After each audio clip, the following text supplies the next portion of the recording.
بسم اللہ الرحمن الرحیم۔ رسول کریم صلی اللہ علیہ وسلم جب عرفہ سے لوٹے تو پہاڑ کی گھاٹی کی جانب مڑ گئے اور رفع حاجت کی۔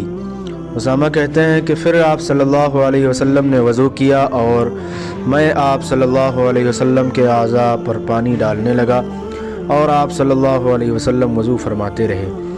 میں نے کہا یا رسول اللہ، آپ اب نماز پڑھیں گے؟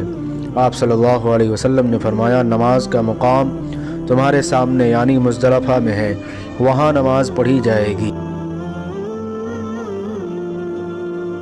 وہ ایک سفر میں رسول کریم صلی اللہ علیہ وسلم کے ساتھ تھے، وہاں آپ رفع حاجت کے لیے تشریف لے گئے۔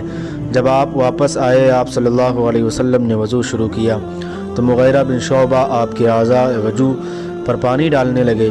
آپ صلی اللہ علیہ وسلم وضو کر رہے تھے، آپ نے اپنے منہ اور ہاتھوں کو دھویا، سر کا مسح کیا اور موزوں پر مسح کیا۔ انہوں نے ایک رات رسول کریم صلی اللہ علیہ وسلم کی زوجہ مطہرہ اور اپنی خالہ حضرت میمونہ رضی اللہ عنہا کے گھر میں گزاری۔ وہ فرماتے ہیں کہ میں تکیہ کے عرض یعنی گوشہ کی طرف لیٹ گیا اور رسول کریم صلی اللہ علیہ وسلم اور آپ کی اہلیہ نے معمول کے مطابق تکیہ کی لمبائی پر سر رکھ کر آرام فرمایا۔ رسول اللہ صلی اللہ علیہ وسلم سوتے رہے اور جب آدھی رات ہو گئی یا اس سے کچھ پہلے اس کے کچھ بعد آپ بیدار ہوئے اور اپنے ہاتھوں سے اپنی نیند کو دور کرنے کے لیے آنکھیں ملنے لگے۔ پھر آپ نے سورۃ آل عمران کی آخری 10 آیتیں پڑھیں۔ پھر ایک مشکیزہ کے پاس جو چھت میں لٹکا ہوا تھا، آپ کھڑے ہو گئے اور اس سے وضو کیا خوب اچھی طرح، پھر کھڑے ہو کر نماز پڑھنے لگے۔ ابن عباس رضی اللہ عنہما کہتے ہیں، میں نے بھی کھڑے ہو کر اسی طرح کیا جس طرح آپ صلی اللہ علیہ وسلم نے وضو کیا تھا۔ پھر جا کر میں بھی آپ کے پہلو مبارک میں کھڑا ہو گیا۔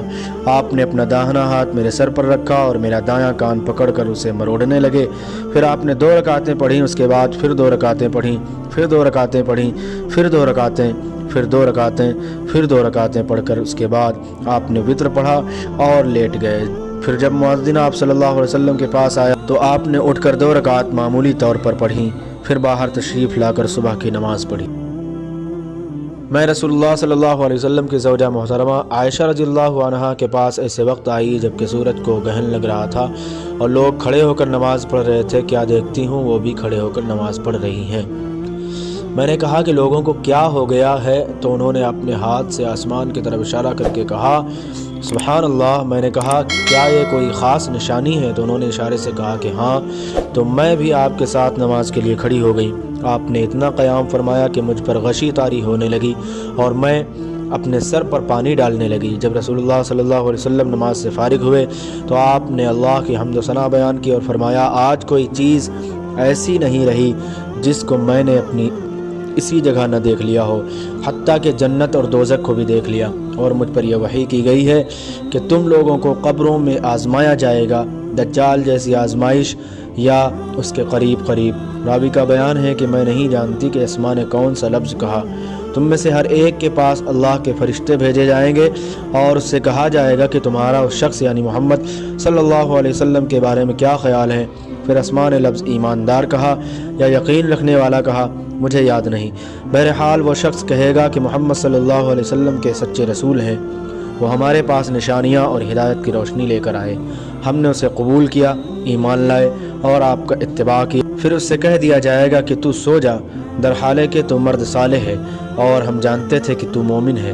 اور بہرحال منافق یا شکی آدمی، اسماء نے کون سا لفظ کہا مجھے یاد نہیں۔ جب اس سے پوچھا جائے گا کہے گا کہ میں کچھ نہیں جانتا، میں نے لوگوں کو جو کہتے سنا وہی میں نے بھی کہہ دیا۔